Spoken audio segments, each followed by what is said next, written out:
Hey everyone, Richard at Apocalypse One. Today we're going to talk a little bit about water, food, and electricity. Stick around.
This is our water rack that I put together.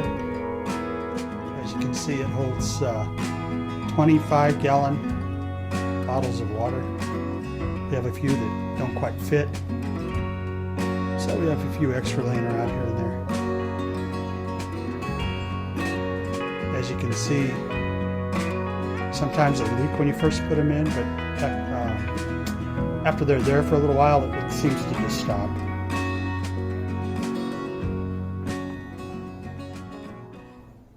So I've got my handy dandy computer here so I can read some stuff off to you, but everybody knows about the food shortages and the supply chain and the dark winter and water shortages and so on. But I have some information for you that might interest you, and it's probably going to make the situation even worse than what people think. On October 6th, 2021, this year, Tanya Trujillo,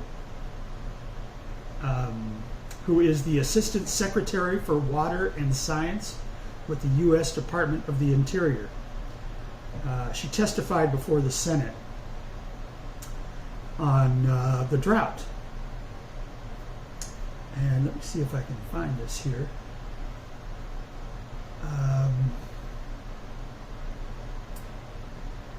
And they're talking about the drought in the western U.S.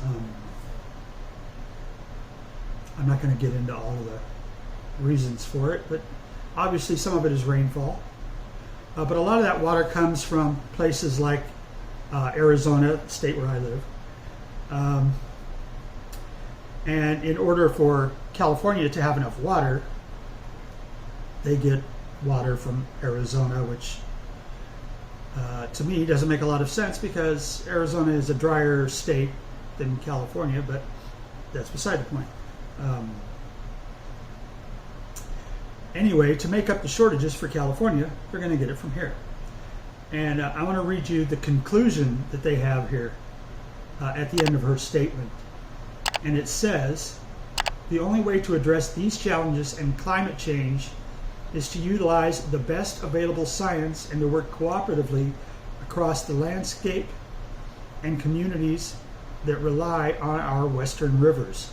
The administration is working every day to collaborate with states, tribes, farmers, communities impacted by the drought and climate change to build and enhance regional resilience.